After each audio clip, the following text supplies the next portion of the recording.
Parte número 2. Ahora sí los invito a abrir sus Biblias en Juan capítulo número 13.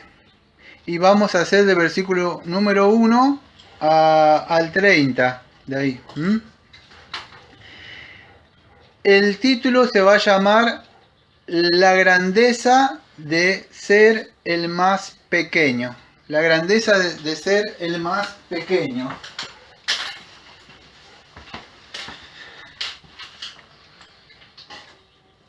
Quiero que entiendan algo antes de empezar a hablar. El Señor Jesucristo no iba a instituir con esto que vamos a ver acá en ningún sacramento, no iba a estar enseñando ninguna ley de moralismo ni nada. Vamos a ver en la época del Señor Jesucristo, cuando ustedes, por supuesto los invito a que lean ustedes toda esa parte de que yo dije del 1 al 30, que es su tarea, ¿no? Pues yo no me daría tiempo. Creo que ya lo habrán leído por lo menos. Entonces hablo así. En la época del Señor Jesucristo, lavar el pie para ello era algo, podríamos decir que era deshonroso, o sea, incluso en judíos de ello era algo como muy humillante. Todo esto es importante que lo entendamos desde el trasfondo judío para poder entender ello. Debemos entender, antes que yo empiece a hablar, que en esa época no era como ahora, ya andaban en sandalias, se ensuciaban el pie, y por más que se bañaran, ellos estaban por festejar la Pascua, cuando venían siempre había, ellos tenían como un siervo que estaba ahí y limpiaba. Ellos entre ellos no se lavaban los pies. Nadie se iba a agachar, menos de los discípulos. Ahora pónganse a acordar, le estoy llevando todo esto antes de que empiece a hablar yo, en el trasfondo, que cuando pasa todo esto, ellos, acá no aparece, pero en otros evangelios sinóticos aparece que ellos estaban discutiendo a ver en la supremacía, en la preeminencia, quién iba a reinar, yo a la izquierda, no yo a la derecha. En una parte de otros discípulos vino incluso la madre y dice, Señor, permite que estos eran los discípulos, aunque ustedes no lo crean. Le mandaron, incluso su mamá vino. Su mamá vino a hablar con el Señor para dónde, y el Señor lo miraba y le tenía una paciencia. Dice, y bueno, entre todo esto que estaba viendo acá y ellos discutiendo dónde iba a estar, el Señor iba a hacer un acto que ellos iban a quedar asombrados, porque ellos estaban viendo buscar un lugar. Ni siquiera entendían lo que estaba sucediendo. Pensaba que el Señor iba a reinar de una forma diferente. Ahora cuando el Señor se levanta y se pone a lavar los pies, incluso yo creo que hasta le lavó los pies a Judas también, porque le lavó a todos, dice. Entonces se pusieron a comer. Entonces le habrá lavado los pies incluso al mismo Judas. Oportunidad tan oportunidad le dio a Judas, que no me da tiempo de hablar ahí. Pero ¿qué significa eso? Ese acto que vemos nosotros ahí cuando le lavó, que incluso Pedro no quería, Señor, que no me lave, Pedro, porque Pedro tampoco entendía. Pedro veía el acto, podríamos decir, externo. No veía, como siempre yo digo, el mensaje espiritual que tenía eso. No podía ver eso. El Señor sabía que había llegado su hora, como estaba hablando en el audio pasado, y él vio con gozo delante de él la cruz. Ese era el paso final que iba a hacer el siervo rey sufriente para ir a dónde, a volver con su padre de nuevo. Él podía ser tentado de orgullo en ese momento y decir, pero no fue así. Más allá que vemos ese acto de humildad era un simbolismo de algo que iba a hacer. Pedro no entendía todas estas cosas. ¿Por qué? ¿Por qué no entendía? Porque él no acuérdense que, voy a explicar algo. Todavía no había descendido el Espíritu Santo. Este Pedro, estos discípulos que vemos así, que eran así de alguna forma, que se peleaban entre ellos, iban a ser diferentes en el Pentecostés. Este Pedro se iba a levantar y iba a hablar con denuedo, iba poderosamente, iba a alargar el primer discurso de Pedro en Hechos. Iban a ser hombres diferentes.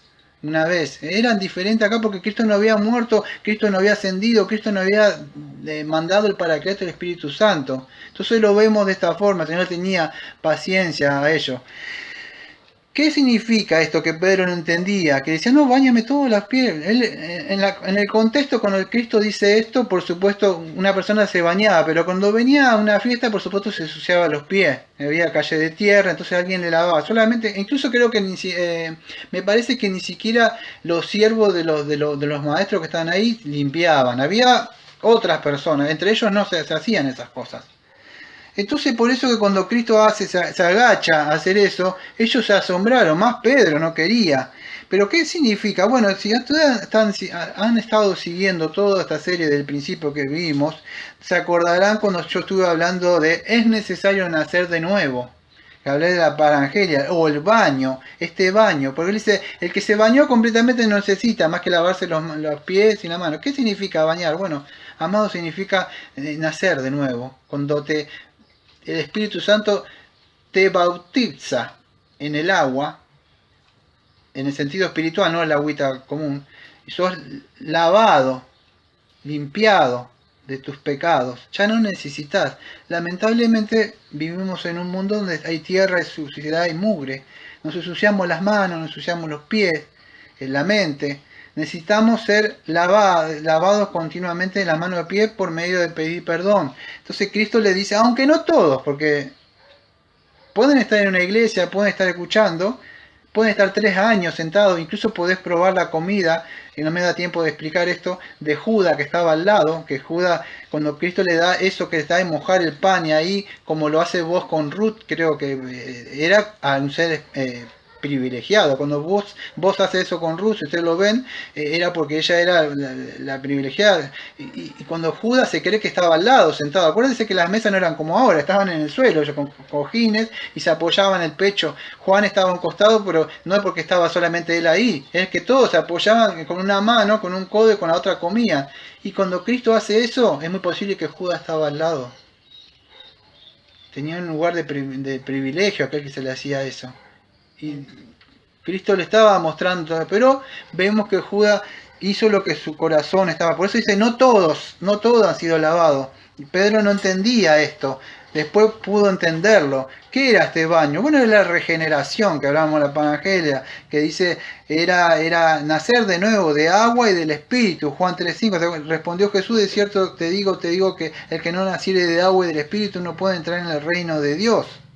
Tito 3:5, nos salvó no por obra de justicia que nosotros hubiéramos hecho, sino por su misericordia, por el lavamiento de la regeneración y por la renovación del Espíritu Santo. Efesios 5:25 al 27. Marido, amad vuestras mujeres, así como Cristo amó a la iglesia y se entregó a sí mismo para santificarla, habiéndole purificado en el lavamiento del agua por la palabra, a fin de presentársela a sí mismo una iglesia gloriosa que no tuviese mancha ni arruga. Bueno, sigue hablando. Entonces vemos que este lavamiento de pies tenía un significado espiritual. ¿Qué era? Bueno, lo que Cristo le estaba diciendo, que ellos no necesitaban bañarse por completo, aunque no todo, porque Judas no iba a ser ahí. ¿Qué significa? Bueno, Amado habla de la justificación. El lavamiento habla de todo aquello que ha sido lavado y han sido regenerados, han sido justificados. También para parte con el Señor. Ahora, ¿qué sucede? Había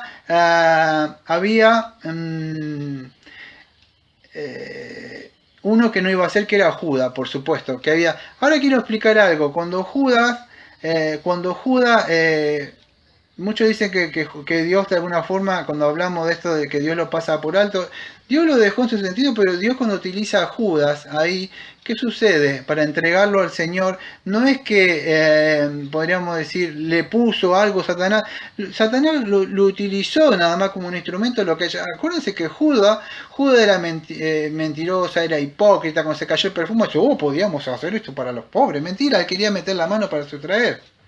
Ya tenía maldad en su corazón. Ya estaba, cuando incluso salió, dice que salió una oscuridad después de esto. ¿Por qué? Porque ya había llegado la hora de la oscuridad, Satanás había entrado. Satanás de alguna forma lo utilizó lo que ya tenía, como dice el verso, creo que el número 2. Y cuando cenaba, como el diablo ya había puesto en el corazón de Judas Iscariote, ya estaba.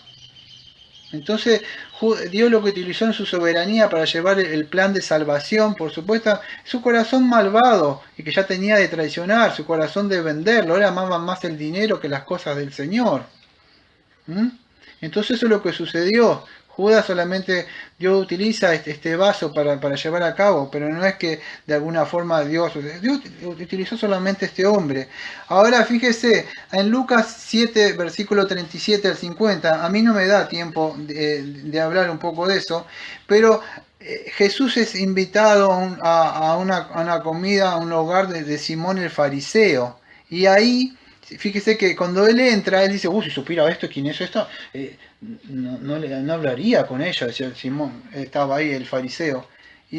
Pero como el Señor podía ver los corazones, dice, yo no voy a leer el relato del 36-50 de Lucas 7, pero la idea del contexto es así, el Señor ve su corazón, y acuérdense, vino una mujer creo que era de mala vida, no es la Marta esta que vimos la otra vez, era otra esta, y por eso dice, si conociera quién es qué, él juzgaba, como muchos juzgan el estilo. ¿Y qué sucede?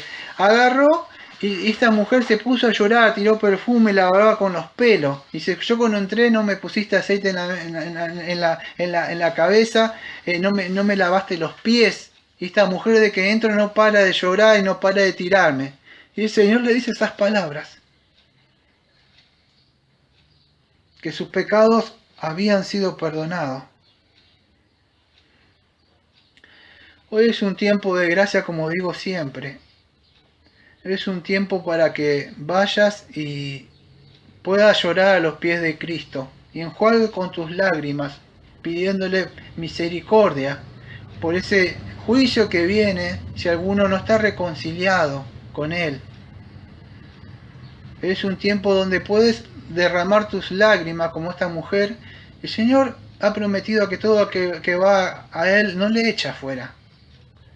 Y Él te va a lavar con su agua, su sangre preciosa. Pero debes enjuagar con tus lágrimas y arrepentirte de tus pecados. Y si alguno de los que me está escuchando ya ha tenido la gracia de ser justificado, bueno, no se olviden tampoco de ir a lavar sus manos y sus pies, porque lamentablemente vivimos en un mundo todavía caído. Y todavía las tentaciones y todo, y nuestro cuerpo todavía no ha sido glorificado. Entonces, no nos olvidemos de esto. No solamente el Señor Jesucristo instituyó un simple, como por ahí dicen, acto moralismo. Yo cuando vine acá, buscaba iglesias sanas, bien constituidas, encontré una acá a la vuelta, que el pastor que estaba ahí se lavaban los pies, me acuerdo. Ahora, si ustedes, por las cosas que vi ahí, ¿no? Su vida era contraria, o sea, a lo que vemos ahí. Incluso delante mío, se veían ciertas cosas, ¿no? Pero se hacían eso. Cristo no instituyó ningún acto, podríamos decir, ningún sacramento de lavar los pies, aunque en esa época las viudas hacían eso, entraban en un acto, pero era una costumbre de esa época. Hoy, por supuesto, no hacemos eso. Cuando entra decimos, hola, ¿cómo están? Argentina, toma un matecito, un café. Era ese el acto que se hacía, pero en esa época se hacía eso. En Juan 1, 7 y 9 dice así, primera de Juan. Pero si andamos en luz, como Él está en luz, tenemos comunión uno con los otros, y la sangre de Jesucristo, su Hijo, nos limpia de todo pecado. Si confesamos nuestros pecados, Él es fiel y justo para perdonar todos nuestros pecados y limpiarnos de toda maldad. Él nos puede limpiar de toda maldad, así como Él estaba. Entonces no era un simple acto de humildad, como vemos, el Señor estaba enseñando humildad, Él estaba enseñando que deben hacer así. Sí, estaba eso, y debemos amarnos, pero el mensaje era más poderoso. O sea, lo que estaba diciendo, yo voy a entregar mi vida. Este acto que estoy haciendo simboliza como yo los voy a limpiar de sus pecados. Pedro no entendía estas cosas todavía, aunque Cristo le dijo, ahora no entiendes. Más adelante lo vas a entender. Incluso cuando dice mi vida daré por ti, Pedro tampoco entendía esas cosas. Incluso después veremos que lo iba a negar al Señor Jesucristo. Entonces había algo más profundo. El tiempo es corto y por eso no puedo hablar. Nosotros debemos aprender ahora como cristianos, hablando de los cristianos, a matar el yo, a ahogar el yo, a ser humilde. ¿Por qué? Amado, porque nosotros... incluso cuando somos cristianos y venimos y no nos damos cuenta, lo digo por experiencia por experiencia, como el Señor me ha venido lavando, nosotros venimos, somos orgullosos. Yo era orgulloso, yo lo reconozco luego públicamente. Y el Señor me limpió de eso. Entonces debemos aprender a ser humilde. La humildad es aquel que quiera ser mayor, debe servir al menor. Debe agacharse y hacer las cosas. Y no para que lo vean, ¿eh? Esa es la grandeza. Esa es la grandeza de ser el más pequeño. Aquel que parece que ser el más pequeño, ese es el acto más grande que puede hacer. Aquel hombre que se puede humillar sabiendo que tiene el derecho de hacer como Cristo y a pesar de eso, él es humilde. Pero no lo hace para que lo vean los demás. Lo hace en secreto y lo hace por amor. ¿Saben por qué? Porque sabe que Cristo le lavó los pies, le lavó los pecados. Entonces él entiende eso, es la ausencia del ego, de que yo no, a mí se me respeta, ¿eh? Él no anda en busca de esas cosas. Debemos aprender eso. Digo pues por la gracia y la misericordia que se me ha dado entre vosotros, que no tenga un alto más concepto de que debe tener, sino que piense con cordura conforme a la medida de fe que Dios le ha dado, decía Pablo. No me da tiempo de hablar de la kenoxi en Filipenses, donde la humillación y exaltación de Cristo, cuando Pablo habla de algún consuelo extrañable y todo eso, dice que no mirando cada uno por lo suyo, lo propio, sino cada uno también por lo de los otros. Y eso hubo a sentir en Cristo, que siendo en forma de Dios, no estimó ser igual a Dios como cosa que aferrarse, sino se despojó a sí mismo tomando forma de siervo, hecho semejante a los hombres, y estando en condición de hombre, se humilló a sí mismo, haciéndose obediente y obediente hasta la muerte en la cruz. Y así que fue que Dios lo exaltó a este siervo rey sufriente que estuvimos viendo, y Él nos enseñó, pero no era simplemente acto de humildad o mostrarnos, eso tiene que ser algo sincero dentro de nosotros. Lamentablemente, amados, el hombre no puede hacer eso, el hombre caído no puede, necesita que el Espíritu Santo le limpie su corazón para poder hacer estas cosas. A mí no me da tiempo de hablar en el otro audio de lo que es el amor, pero solamente voy a hablar un poco de amor, pero no en su gama completa. Pero este acto solamente se lo puede hacer cuando el Espíritu Santo ha venido ha venido a limpiar y a sacar todo orgullo, y el Espíritu de Cristo ha venido dentro de nosotros.